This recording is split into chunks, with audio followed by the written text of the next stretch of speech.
મારા વાલા પ્રિયો, ઈસુ ખ્રિસ્તના નામમાં હું તમને નાતાલની શુભેચ્છા પાઠવું છું. આજે તો ડિસેમ્બરનો પ્રથમ જ દિવસ છે, તો પણ નાતાલની શુભેચ્છા શું આમાં આશ્ચર્ય પામો છો?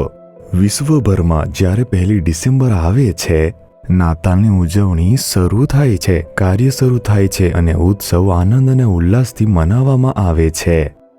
તેથી જ હું તમને અગાઉથી શુભેચ્છા પાઠવું છું. આ મહિનાનો પહેલો દિવસ છે અને તેઓ આને નાતાલનો મહિનો કહે છે.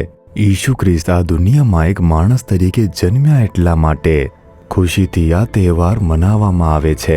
દરેક દેશમાં, બધી જ ભાષાઓમાં, દરેક જાતિઓમાં, પછી ભલે આદિવાસી હોય કે ભલે પછી શ્રીમંત લોકો હોય, દરેક દેશમાં જેટલા પણ લોકો છે તે ખુશીથી નાતાલની ઉજવણી કરે છે.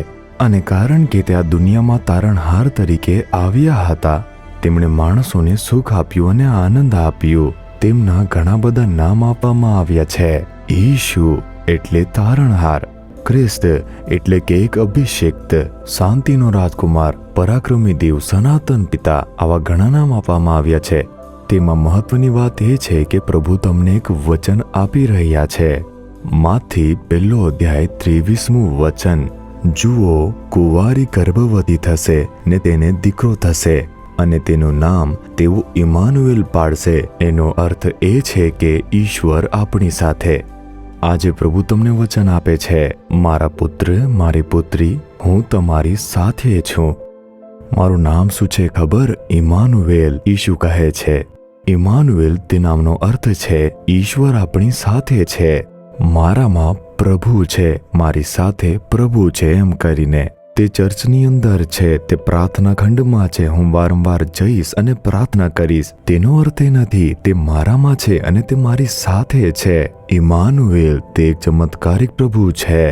તે કહે છે કે તમે કેમ ડરો છો?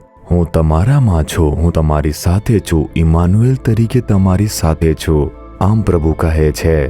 પ્રભુ આપણી સાથે કેમ છે? જો આમ પૂછો તો તે આપણા ખભા પર હાથ લપેટીને કહે છે, હું તારી માતા બનીશ, હું તારો પિતા બનીશ, હું તારો સારો મિત્ર બનીશ, હું તને સમર્થન આપીશ. આમ પ્રભુ તમને કહી રહ્યા છે.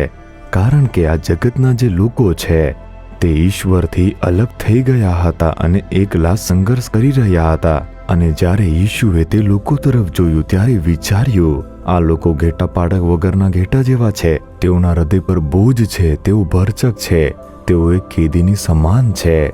તેમની પાસે મંદિર છે, યાજકો પણ છે, બલિ પણ ચઢાવે છે, તેઓ ઈશ્વરમાં વિશ્વાસ રાખે છે, વચન પણ છે. પરંતુ પ્રભુ લોકોના હૃદયમાં હાજર ન હતા. લોકોમાં ભય હતું, મૂંઝવણ હતી. તેઓ ઘેટા પાડક વિનાના ઘેટાની જેમ ખોવાઈ ગયા હતા. તેઓ આશા વગરનું જીવન જીવી રહ્યા હતા. ઈશુએ તે જોયું. સ્વર્ગીય ક્ષેત્રો બનાવનાર પ્રભુએ તે જોયુંને નિર્ણય લીધો, જો હું લોકોની વચ્ચે જઈને તેમની સાથે રહું તો જ તેમના દુઃખને દૂર કરી શકું છું. તેઓ આશાભર્યું એક જીવન જીવી શકે છે. અને તેથી પ્રભુ આ દુનિયામાં માણસ તરીકે આવ્યા. હું ઇમાનુએલ તરીકે આવ્યો છું. હું તમારી સાથે રહેવા આવ્યો છું. ખાલી આવીને તમારી સાથે થોડી વસ્તુ કરીને છોડી દેવા નહીં. હું તમારી અંદર જીવીશ, હું તમારી સાથે રહીશ. એ જ પ્રભુ કહે છે કે મારા પુત્ર, મારી પુત્રી, તું કેમ ડરે છે? હું તમારામાં છું, હું તમારી સાથે છું. તપાસો અને જુઓ કે શું ઈસુ તમારામાં છે. તમારી આંખો બંધ કરો અને વિચારી જુઓ, શું ઈસુ હૃદયમાં છે? શું તે મારામાં છે? શું મેં તેમને સ્વીકાર્યો છે? શું તે મારી અંદર વાસ કરે છે? શું હું તેમને અનુભવી શકું છું? વિચારીને જુઓ.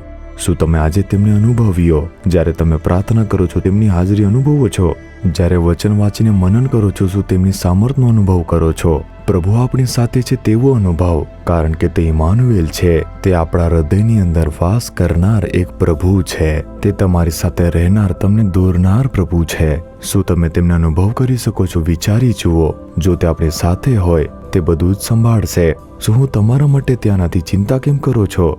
તેથી જ આપણે કોઈ પણ બાબતની ચિંતા કર્યા વિના હંમેશા ખુશ રહેવું જોઈએ. શા માટે? ઇમાનુએલ નામનો ઈશ્વર મારા હૃદયમાં વાસ કરે છે.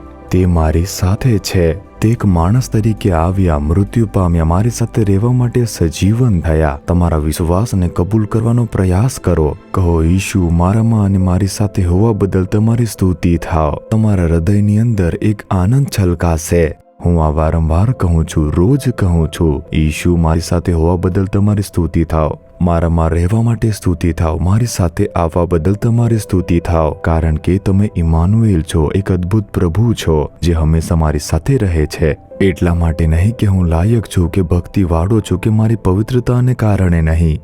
તમે વધસ્તંભ પર મૃત્યુ પામીને ફરી સજીવન થયા કારણ કે તમે મારી સાથે ઇમાનુએલ તરીકે આવ્યા છો. તમે મારી સાથે છો. તે વિશ્વાસ સાથે તેમની સ્તુતિ કરો. તમે હંમેશા ખુશ રહેશો. તમારા હાથ ઊભા કરીને કહો, હે પ્રભુ, હે ઈશુ, તમે ઇમાનુએલ ઈશ્વર છો. તમારે હંમેશા મારી સાથે અને મારી અંદર રહેવું જોઈએ. તમારે મારી સાથે રહીને મને માર્ગદર્શન આપવું જોઈએ. તમે મારી અંદર છો. હું કોઈ વાતની ચિંતા નહીં કરું કારણ કે તમે મારી સાથે છો પ્રભુ. તે માટે સ્તુતિ થાવ, સ્તુતિ થાવ, સ્તુતિ થાવ. ઈશુના નામમાં આમેન, આમેન.